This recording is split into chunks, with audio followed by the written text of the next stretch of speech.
ఆంధ్రప్రదేశ్‌లో మద్యం కేసులు అని చెప్పి మొదలుపెట్టినప్పుడే అందరికీ క్లియర్ పిక్చర్ తెలుసు. ఇది వెళ్లి జగన్మోహన్ రెడ్డి గారి దగ్గరికే వెళ్లి ఆపబోతూ ఉన్నారు. మధ్యలో అరెస్ట్‌లు వాళ్ళు, ఈళ్ళు వేరే వాళ్ళ మీద కేసులన్నా అవి ఒక డెస్టినేషన్ రీచ్ అయ్యే క్రమంలో ఒక మైలురాళ్ళలాగా వాళ్ళని ఉపయోగించుకోబోతున్నారు.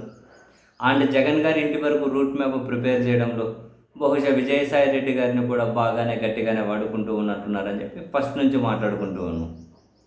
ఈ క్రమంలో జగన్ ఇంటికి చేరుకునే క్రమంలో ప్రధానమైన లాస్ట్ మైలురాళ్ళు ధనంజయ రెడ్డి, కృష్ణమోహన్ రెడ్డిని అరెస్ట్ చేసిన తర్వాత ఇక నెక్స్ట్ జగన్మోహన్ రెడ్డి అన్న విషయం అందరికీ చాలా క్లియర్గానే పిక్చర్ కనిపిస్తూ ఉంది. కోర్స్ జగన్మోహన్ రెడ్డి గారు కూడా వీటన్నిటికీ ఇప్పుడు ప్రిపేర్ అయి ఉన్నట్లే ఉన్నారు. తాను యాక్చువల్గా అయితే వాళ్ళ కుమార్తె దగ్గరికి సమ్మర్ ఒక లండన్ ట్రిప్ ఫ్యామిలీతో కలిసి వెళ్ళి రావాల్సి ఉండే.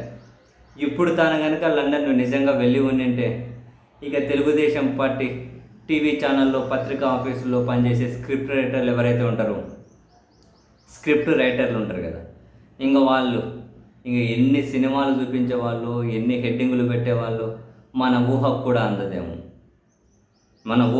అందదేమో. సో అందుకని చెప్పి జగన్మోహన్ రెడ్డి గారు కూడా తన లండన్ పర్యటనను కూడా క్యాన్సిల్ చేసుకున్నట్లుగా కూడా సమాచారం. ఇదంతా ఒక ఎత్తు అంటే నెక్స్ట్ జగన్మోహన్ రెడ్డి గారిని ఎప్పుడు అరెస్ట్ చేయొచ్చు అనే ఆ డేట్ చుట్టూ కూడా చర్చ జరుగుతూ ఉంది. ఒకవైపు తెలుగుదేశం పార్టీ మహానాడు జరుగుతూ ఉంది కాబట్టి ఆ మహానాడు కంటే ముందే అరెస్ట్ చేస్తే ఆ టీడీపీ క్యాడర్లో ఉత్సాహాన్ని నింపొచ్చు అని చెప్పి ప్రభుత్వంలోనే ఒక వర్గం భావించిందట.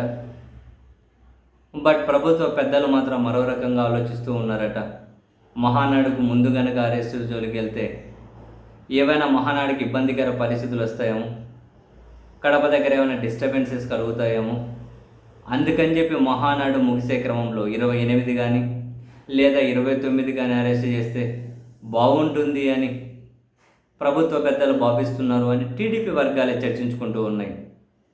అండ్ ఉన్నత స్థాయి పోలీసు వర్గాలు కూడా 28 లేదా 29 జగన్మోహన్ రెడ్డి గారిని అంటే ఆ డేట్ కూడా మళ్ళీ టైమింగ్ కూడా ఇంపార్టెంట్. బెంగళూరులో ఉండగానే అరెస్ట్ చేయాలి అనుకుంటున్నారట. ఆయన 28 లేకుంటే 29 లేక 30 బెంగళూరులో ఉన్నప్పుడు. సో దట్ అక్కడ నుంచి తీసుకురావడం ఇంపార్టెంట్ కదా. సో అవన్నీ అంటే ముందే అంత బ్లూ ప్రింట్, స్క్రిప్ట్లు, ఎగ్జిక్యూషన్ స్ట్రాటజీస్ అన్నీ రెడీ చేసుకుంటూ ఉన్నారు. బట్ పోలీసు ఉన్నతాధికారుల సమాచారం ఏంటి అంటే 28, 29, 30 అంటే 28 తర్వాతనే చెయ్యాలి అన్న ఒక ఆలోచనతో ఉన్నారు అని. ఇదంతా ఒక ఎత్తు అయితే మరొకటి ఏంటి అంటే జగన్మోహన్ రెడ్డి గారి అరెస్టు మీద చంద్రబాబు నాయుడు గారి సొంత కుటుంబ సభ్యులు, నేను దూరం కాదు, వాళ్ళ సొంత కుటుంబ సభ్యులు, నోట్ మై ఓట్, ఆ సొంత కుటుంబ సభ్యుల్లోనే భిన్నాభిప్రాయాలు ఉన్నాయి అని. కుటుంబ పెద్ద ఏమో జగన్ అరెస్ట్ జోలికి వెళ్ళాల్సిన అవసరం లేదు అనేవారు. ఒక రకంగా తాను కాసింత లిబరల్గా, ఎందుకు మళ్ళీ రాజకీయంగా కూడా ఇబ్బంది అవుతుంది అని ఆ పెద్ద ఏమో కాసింత ఫస్ట్లో అనాసక్తి ప్రదర్శిస్తే మిగిలిన కుటుంబ సభ్యులేమో ఇంక్లూడింగ్ మహిళలతో సహా మిగిలిన కుటుంబ సభ్యులేమో లేదు జగన్మోహన్ రెడ్డిని అరెస్ట్ చేసి తీరాల్సిందే అనే పట్టుదలతో ఉన్నారు అని.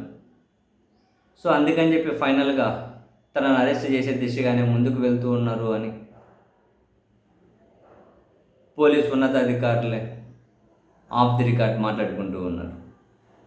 సో మొత్తం మీద ఒకటైతే ఫ్యాక్టు, రాజకీయంగా కూడా చంద్రబాబు నాయుడు గారి కుటుంబంలో భిన్నాభిప్రాయాలు ఉన్నాయి. అఫ్కోర్స్ ఆ భిన్నాభిప్రాయాలు డిఫరెంట్ దారుల వైపు వెళ్తారని కాదు, అనుభవం ఒకటి చెబుతూ ఉంది, యువరక్తం మరొకటి ఆలోచిస్తూ ఉంది.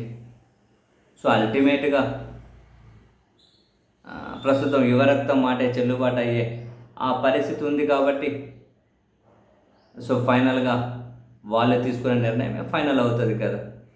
సో వెరసే ఒకటైతే ఫ్యాక్ట్, మహానాడు ముగిసిన తర్వాతనే జగన్ గారిని అరెస్ట్ చేయొచ్చు, అది కూడా బెంగళూరులో అరెస్ట్ చేయాలి అని చెప్పి ఒక ఫైనల్ నిర్ణయానికి వచ్చారు అని పోలీసు ఉన్నతాధికారులు ఆఫ్ ది రికార్డే మాట్లాడుకుంటూ ఉన్నారు. బట్ ఫైనల్గా ఒకటైతే ఫ్యాక్ట్, ఇంకేమైనా అనూహ్యమైన నిర్ణయాలు, ఇంకేమైనా అనూహ్యమైన టర్నింగ్స్ ఉంటే తప్ప ఈ వార్త అయితే నిజం కాబోతూ ఉంది.